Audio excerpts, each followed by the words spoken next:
जो ग्रुप है उसकी classification according to C H Cooley जो है उसने डिस्कस की थी। हम ऑलरेडी क्लास में डिस्कस कर चुके थे, दोबारा मैं आप लोगों को रिपीट करवा देता हूँ। ये क्लासिफिकेशन जो सी एच कोले ने डिफाइन की है ये अकॉर्डिंग टू इंटरेक्शन है। जो ग्रुप के मेंबर्स हैं उनके इंटरेक्शन के हिसाब से दो टाइप्स हैं सोशल ग्रुप की। तो पहला ग्रुप है प्राइमरी ग्रुप। ये ऐसा ग्रुप होता है जिनसे आप डायरेक्टली इंटरेक्ट कर रहे होते हैं। इसमें आपके जो है फैमिली मेम्बर्स आते हैं, दोस्त आते हैं जिनको आप डेली बेस पे मिल के और उनके साथ आपका इंटरेक्शन होता है, या जिनसे आप डायरेक्टली मिलते हैं आपका डायरेक्ट इंटरेक्शन होता है जिनसे ये फैमिली मेम्बर और दोस्त। तो ऐसा ग्रुप उसको प्राइमरी ग्रुप कहा जाता है। सेकंड जो ग्रुप की टाइप है इंटरेक्शन के हिसाब से वो है सेकेंडरी ग्रुप। सेकेंडरी ग्रुप जो है ये इंटरेक्ट इंटरेक्शन होता है, ठीक है। It involves interact interaction.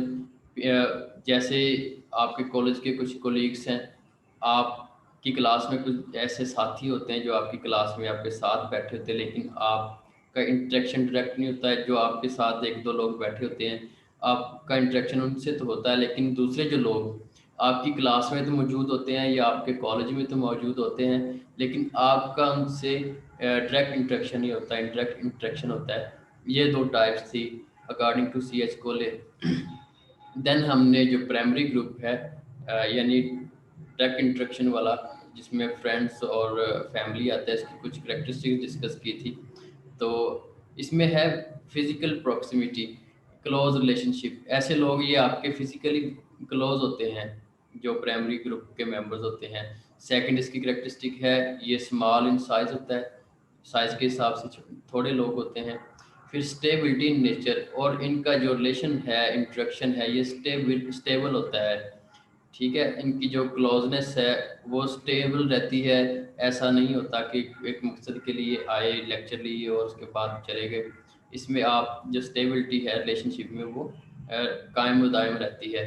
और उसके बाद कंटिन्यूटी इन रिलेशनशिप, इसमें जो रिलेशनशिप है वो कंटिन्यू रहता है। सॉलिडारिटी जो है वो कंटिन्यू रहती है। ब्रदर्स सिस्टर्स जो है चाहे वो सेपरेट फैमिलीज में चले जाएं शादी के बाद, लेकिन आपका जो रिलेशन है वो कंटिन्यू रहता है इसके बावजूद भी। लेकिन आपके जो कुछ ऐसे क्लास फेलोज हैं जो आपके साथ बैठे हैं, तो वो जैसी क्लास आप डिग्री हासिल कर लेंगे, कोई किसी फील्ड में चला जाएगा तो आपका उनसे इंटरेक्ट नहीं होगा तो इंटरेक्ट होगा।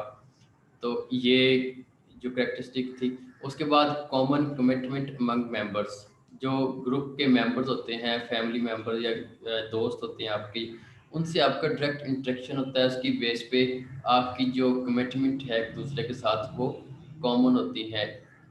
उसके बाद maximum control over group members, ये ऐसा ग्रुप होता है जो तादाद में कम लोग होते हैं।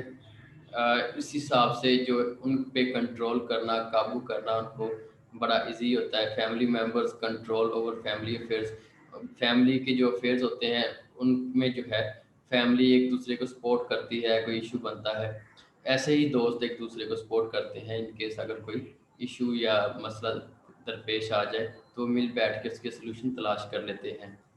उसके बाद सेकेंडरी ग्रुप है, उसकी कुछ करेक्टरिस्टिक्स डिफाइन की थी पहले। Position of member depend on roll and status, इसमें जो पोजीशन है किसी भी मेंबर की वो रोल एंड स्टेटस के हिसाब से होती है। फॉर एग्जांपल आपकी क्लास है, उसमें मेरा और स्टूडेंट्स का जो रिलेशन होगा वो रोल एंड स्टेटस के हिसाब से होगा। जो स्टूडेंट हैं उनका जो स्टेटस है वो स्टूडेंट और मेरा टीचर एज अ टीचर होगा, लेकिन क्लास एक ही हो रही होती है। तो उसमें रोल एंड स्टेटस की बेस पे रिलेशनशिप होते हैं, पोजीशन होती है हर इंसान की सेकेंडरी ग्रुप के अंदर। उसके बाद relation are based on self interest, अगर आपको किसी को साथ सेल्फ इंटरेस्ट है, किसी के साथ आपने मिल बैठना है या आपने किसी के साथ किसी क्लास फेलो के साथ या किसी कोलीग्स के साथ इंटरेक्शन रखना है, तो वो सेल्फ इंटरेस्ट कुछ होते हैं एक दूसरे के साथ, उसकी बेस पे ये रिलेशन कायम रहता है। उसके बाद है सेल्फ डिपेंडेंस अमंग मेंबर्स, एक दूसरे के ऊपर जो है इंसान ये नहीं होता फैमिली में आप एक दूसरे के ऊपर ऑटोमेटिकली डिपेंड करते हैं। इसमें जो है सेल्फ डिपेंडेंस होती है, आप चाहे तो किसी पे डिपेंड कर सकते हैं, चाहे तो नहीं कर सकते। और उसके बाद इसकी एक करेक्टरिस्टिक है, ये जो ग्रुप होता है सेकेंडरी ये साइज के हिसाब से लार्ज होता है। और उसके बाद ये फॉर्म फारती सम पर्पस किसी खास मकसद के लिए बनाया जाता है। मकसद पूरा होने के बाद इसको डिसमिस भी किया जा सकता है। मिसाल के तौर पे आप लॉ की डिग्री करने आए हैं, तो आपकी एक क्लास बन गई है, ये ग्रुप है, ये 5 साल के लिए रहेगा। इसमें जैसे ही ये आपकी डिग्री आप लोग हासिल कर लेंगे, आपका ये जो ग्रुप है ये डिसमिस हो जाएगा। ग्रुप ये जो क्लास है ये ख़त्म हो जाएगी।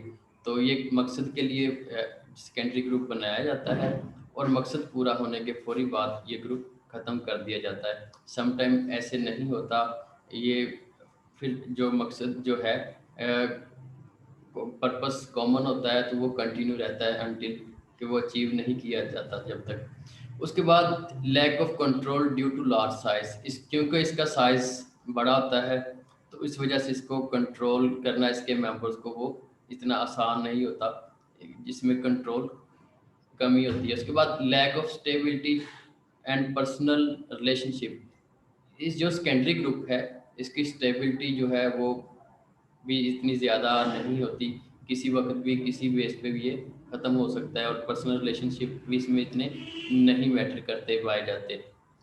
उसके बाद has limited association and responsibility, जैसे फैमिली मेम्बर्स के साथ हमारी एसोसिएशन लिमिटेड नहीं होती, मैक्सिमम होती है, क्योंकि हमारे जो ब्लड रिलेशन होता है उनके साथ, दोस्तों के साथ अटैचमेंट होती है। तो लेकिन ये जो आपके क्लास फेलो हैं इनके साथ एसोसिएशन लिमिटेड होती है, एक हद तक होती है। उसके बाद रिस्पॉन्सिबिलिटी जो है एक दूसरे के काम आना, वो भी एक दूसरे के प्रति ज़्यादा, चाहे तो किसी के काम आ जाए, चाहे तो आप उसको डिनाई भी कर सकते हैं। उसके बाद मेंबर प्ले एक्टिव रोल, जो सेकेंडरी ग्रुप है इसमें हर मेंबर एक्टिव रोल प्ले करता है, क्योंकि हर बंदे ने जो है अपना आउटपुट देना होता है, क्योंकि ये बेस करता है रोल एंड स्टेटस के ऊपर। इस form which with the certain object, ये सेकेंडरी ग्रुप किसी खास मकसद के लिए बनाया जाता है, और जब तक मकसद अचीव नहीं कर लिया जाता मेंबर इसके साथ अटैच रहते हैं, और मकसद पूरा होने के बाद मेंबर डिसमिसल होना शुरू हो जाते हैं। उसके बाद सेकेंडरी ग्रुप की कुछ कैटेगरी हैं, इसमें क्लासिफिकेशन अकॉर्डिंग टू सर्व और अचीव ऑर्गेनाइजेशन गोल। ये सेकंड जो है कैटेगरी है ग्रुप की टाइप की, ये है फॉर्मल और इनफॉर्मल। जो फॉर्मल ग्रुप है, these groups are formally created and controlled by the organization. ये फॉर्मल ऐसा ग्रुप होता है जिसको और कोई ख़ास ऑर्गेनाइजेशन क्रिएट करती है, और वही ऑर्गेनाइजेशन ग्रुप को कंट्रोल करती है। इसकी एग्जांपल है जैसे मिलिट्री यूनिट्स होते हैं, ये गवर्नमेंट ऑर्गेनाइजेशन इसने बनाया होता है, उस गवर्नमेंट ही जो है मिलिट्री को कंट्रोल करती है। उसके बाद कॉरपोरेशन आते हैं, इसमें कोर्ट सिस्टम है, यूनिवर्सिटीज़ एंड स्पोर्ट्स टीम है। इनको एक ख़ास ऑर्गेनाइजेशन के जो है के ज़रिए बनाया जाता है, और ऑर्गेनाइजेशन में एक मैनेजमेंट होती है, हायरार्की होती है टॉप की, वो इसको कंट्रोल करती है। सेकंड टाइप है वो है informal group. These group are neither formed by formally created or controlled by organization. ये जो ग्रुप इनफॉर्मल है, ये ना तो कोई ऑर्गेनाइजेशन बनाती है, और ना ही कोई ऑर्गेनाइजेशन इनको कंट्रोल करती है। इसकी एग्जांपल है कि आपके जो फ्रेंड्स हैं वो मिल बैठते हो ऑन वर्क प्लेस, या आपकी क्लास में से कुछ दोस्त बन जाएं। तो ये ऐसे है कि जो इनफॉर्मल जो है इसको ना तो कोई ऑर्गेनाइजेशन बनाती है, ये आप अपनी जो चॉइस के तहत बनते हैं। उसके बाद फ्रेंड्स इन क्लासरूम और कॉलेज, आपके कॉलेज में कोई दोस्त बन जाते हैं ऑर्गेनाइजेशन के अंदर, या कोई आप किसी वर्क प्लेस पे काम कर रहे हैं तो वहाँ पे जो दोस्त बन जाते हैं। इसमें ना तो कोई ऑर्गेनाइजेशन का रोल होता है, जो आपके दोस्त बनते हैं वर्क प्लेस पे या क्लासरूम में, ना ये सुपरवाइज किए जाते हैं किसी ऑर्गेनाइजेशन के ज़रिए। तो ये इनफॉर्मल ग्रुप होता है। उसके बाद जो सब कैटेगरी है फॉर्मल ग्रुप की, फॉर्मल ग्रुप की सब कैटेगरी में पहले आता है कमांड ग्रुप। कमांड ग्रुप ऐसा ग्रुप होता है जो टॉप हायरार्किकल अरेंजमेंट में पाया जाता है किसी भी ऑर्गेनाइजेशन की, और ये जो नीचे वाले सबॉर्डिनेट हैं इनको कंट्रोल कर रहा होता है। इसमें जो है मैनेजमेंट के लोग आते हैं, जो नीचे वाले जो वर्कर्स हैं उनको कंट्रोल कर रहे होते हैं। उसके बाद सेकंड जो टाइप है वो है टास्क ग्रुप। टास्क ग्रुप जो है ये फॉर्मेशन होती है इसकी on the basis of specialization and special skill और नॉलेज। तो ये ऐसे लोग होते हैं जो कमांड ग्रुप के अंडर होते हैं और कमांड ग्रुप इनको कंट्रोल करता है। तो ये अपनी स्पेशलाइजेशन की बेस पे या स्पेशल स्किल्स की बेस पे कंट्रोल किए जाते हैं। उसके बाद तीसरी जो टाइप है फॉर्मल ग्रुप की वो है कमेटी। कमेटी ऐसी एक ऐसा एक ग्रुप होता है जो स्पेशल असाइनमेंट जो है या किसी प्रोजेक्ट के तहत बनाई जाती है, और जब तक वो असाइनमेंट कंप्लीट नहीं होती ये ग्रुप कायम रहता है। जैसे जेआईटी है या कॉलेज की डिसिप्लिनरी कमेटी है। तो ऐसी कमेटी जो जिनको एक स्पेशल असाइनमेंट दी जाती है उसके तहत ये ग्रुप फॉर्मेशन होती है और उसके बाद ये डिसमिसल हो जाती है। उसके बाद जो इनफॉर्मल ग्रुप था उसकी कुछ कैटेगरीज हैं। इसमें पहला है interest group. Interest group individual who join hand for a common purpose. ऐसे लोग जो किसी खास मकसद के तहत एक दूसरे को ज्वाइन कर लेते हैं रिलेटेड टू सेल्फ इंटरेस्ट की बेस पे क्रिएट एन इंटरेस्ट ग्रुप। तो एक इंटरेस्ट ग्रुप बन जाता है। इसमें कि आप कोई काम करना चाहते हैं, आपका वैसे ही एक आदमी और मिल जाता है आपको जिसने, मिसाल के तौर पे गांव में होता है कि जैसे खाला निकाला जाता है गांव में, और बाकी गांव की सफाई करवाना या कोई मिल के कोई मस्जिद तमीर करना। तो एक स्पेशल ग्रुप बनता है वो किसी खास मकसद के लिए। तो वो बनने उसके साथ साथ कुछ लोग जिनके इंटरेस्ट अटैच होते हैं वो काम करना शुरू कर देते हैं। तो ये इंटरेस्ट ग्रुप है। और उसके बाद दूसरा ये है कि आप लॉ की डिग्री करने आए हैं, तो लॉ के बाद कुछ लोग प्रैक्टिस के लिए जो है कचहरी में चले जाएंगे, कुछ लोग जो है जुडिशरी के लिए जाएंगे। जिस काइंड का आपका इंटरेस्ट होगा आप उसी तरह के लोगों को ज्वाइन करना शुरू कर देंगे। तो ये इंटरेस्ट की बेस पे ग्रुप फॉर्मेशन होती है। देन है फ्रेंडशिप ग्रुप। जो फ्रेंडशिप ग्रुप होता है ये formation on the basis of personal choice and comfort.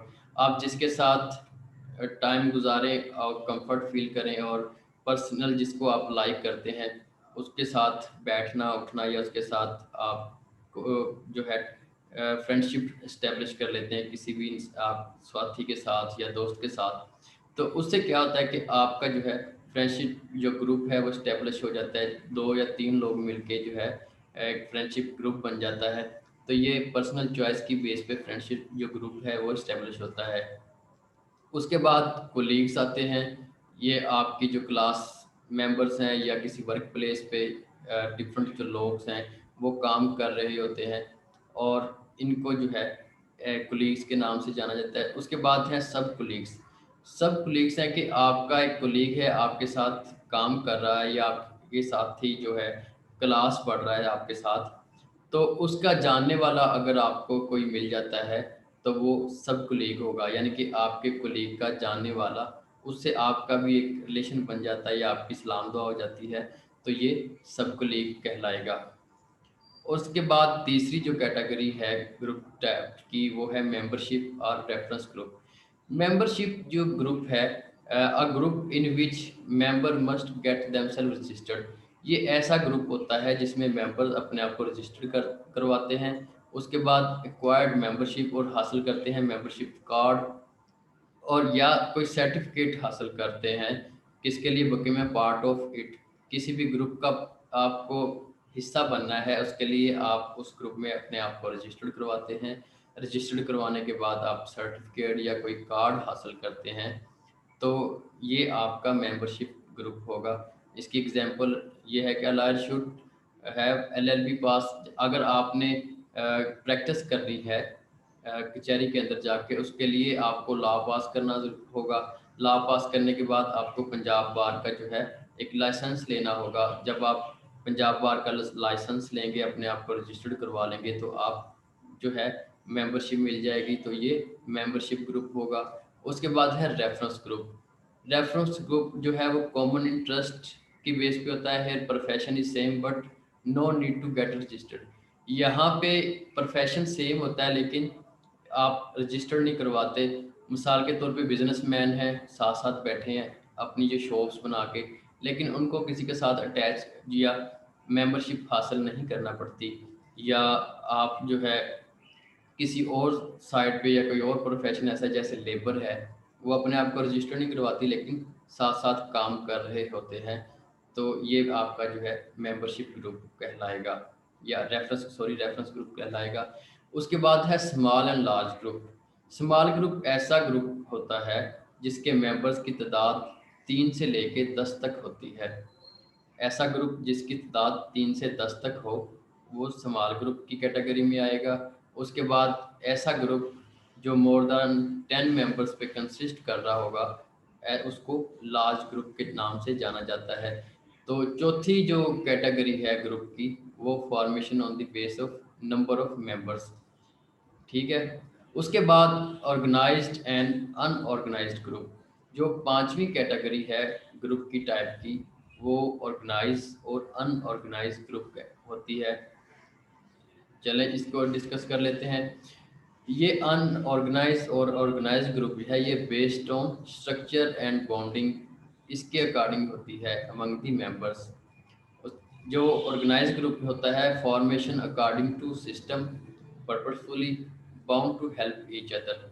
ये ऑर्गेनाइज ग्रुप ऐसा ग्रुप होता है जो बाउंड होता है एक दूसरे की हेल्प करने के लिए। जैसे किसी इंडस्ट्री के अंदर वर्कर्स एक दूसरे को हेल्प कर रहे होते हैं, असिस्ट कर रहे होते हैं। किसी का काम प्रोडक्शन का होता है, किसी का काम मैनेजमेंट का होता है, किसी ने जो है सेल का काम करना होता है, कोई स्टोर कीपर होता है, वो एक दूसरे के साथ लिंक होते हैं। ये ऑर्गेनाइज ग्रुप कहलाता है। ये जो है अकॉर्डिंग टू एक सिस्टम है, उसके तहत बनाया जाता है किसी मकसद के लिए, और बाउंड होते हैं एक दूसरे के साथ, एक दूसरे की मदद करने के लिए। ऐसे ही जो पुलिस है, वो एक ऑर्गेनाइज ग्रुप है। उसमें कांस्टेबल से लेके उसके बाद एएसआई और एसएचओ, एक पूरी हायरार्की है, उनका जो काम है वो डिवाइडेड है। तो अकॉर्डिंग टू जो है, वो आप अपने रोल एंड स्टेटस के हिसाब से काम करते हैं, एक दूसरे की हेल्प करने के लिए वो बाउंड होते हैं। तो ऐसा ग्रुप जो है वो ऑर्गेनाइज ग्रुप कहलाता है, जो एक सिस्टम के तहत बनाया जाए। उसके बाद unorganize group, not form purposefully. इसको बनाने का कोई मकसद नहीं होता है। Person join suddenly a group without attachment. इसमें जो अनऑर्गेनाइज ग्रुप है, वो लोग सडनली ज्वाइन कर लेते हैं। मिसाल के तौर पे कोई मदारी वाला बैठा हुआ है, मदारी लगा के, वहाँ पे अचानक से है एक हजूम लग जाता है, रश लग जाता है, वो मदारी देखने लग पड़ते हैं बड़े शौक से साथ। लेकिन उसका ना तो कोई सिस्टम होता है और ना ही कोई मकसद होता है। लोग एक दूसरे को जानते भी नहीं होते, लेकिन वो अपने जो है ऑटोमेटिकली सडनली एक दूसरे को ज्वाइन कर लेते हैं। या ऐसी जगह पे आप मार्केट में देखेंगे, लोग एक दूसरे को जानते भी नहीं होते लेकिन मार्केट में रश लगा होता है। या किसी बस स्टैंड पे आप देखेंगे, वहाँ पे रश लगा होता है, तो वो उनका एक दूसरे के साथ इंटरेक्शन नहीं होता, ना वो किसी मकसद के तहत इकट्ठे होते हैं, लेकिन रश होता है। और सडनली विदाउट अटैचमेंट, उनकी एक दूसरे के साथ अटैचमेंट भी नहीं होती, एक दूसरे को वो ज्वाइन कर लेते हैं। इसकी एग्जांपल है कुछ ऑर्गेनाइज ग्रुप की। एक तरफ आपको ऑर्गेनाइज ग्रुप नज़र आ रहा है जिसमें एक पूरा सिस्टम है, हायरार्की, जो एक दूसरे के साथ बाउंड है, आपको सिक्योरिटी गार्ड नज़र आ रहे हैं। दूसरी तरफ एक आपको हजूम नज़र आ रहा है, जो शायद एक्सीडेंट हुआ है तो लोग देखने के लिए तमाशा इकट्ठे हो गए, लेकिन उसका बनाने का ना तो कोई मकसद था, ना किसी ने उनको अटैच किया सिस्टमेटिकली, और ना ही एक दूसरे को जानते। लेकिन वो आप देख सकते हैं कि वो सब इंटरेस्ट ले रहे हैं और रश लग गया हुआ है।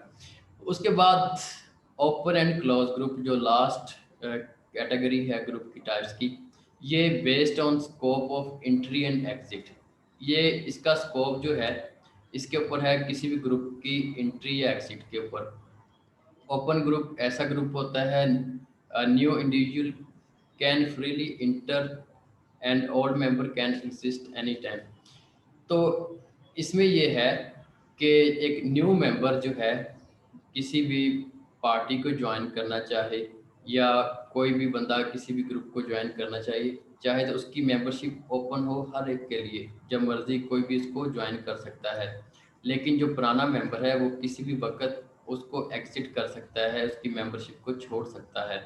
जैसे a non Muslim can join Muslim community any time. कोई भी जो ऐसा जो नॉन मुस्लिम है वो मुसलमान हो सकता है कलमा पढ़ के किसी वक्त, और उसके बाद कैन ज्वाइन पॉलिटिकल पार्टी, कोई भी बंदा पॉलिटिकल जो पार्टी है उसको जिस वक्त चाहे ज्वाइन कर ले और जिस वक्त चाहे उसको किसी भी पॉलिटिकल पार्टी को खैर बात कह दे, छोड़ दे। तो ये जो है एंट्री एंड एग्जिस्ट की बेस पे ओपन ग्रुप जिसकी मेंबरशिप ओपन होती है, आप जब चाहें इसको ज्वाइन कर सकते हैं, जब चाहें इसको छोड़ सकते हैं।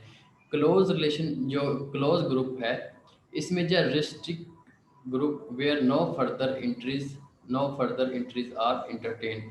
ये क्लोज ग्रुप ऐसा है इसकी मेंबरशिप में किसी को फर्दर ऐड नहीं किया जाता। जैसे एग्जांपल है कि एक पाकिस्तान की अगर टीम है, अगर क्रिकेट टीम है कोई भी, वो कंसिस्ट करती है 11 प्लेयर्स के ऊपर।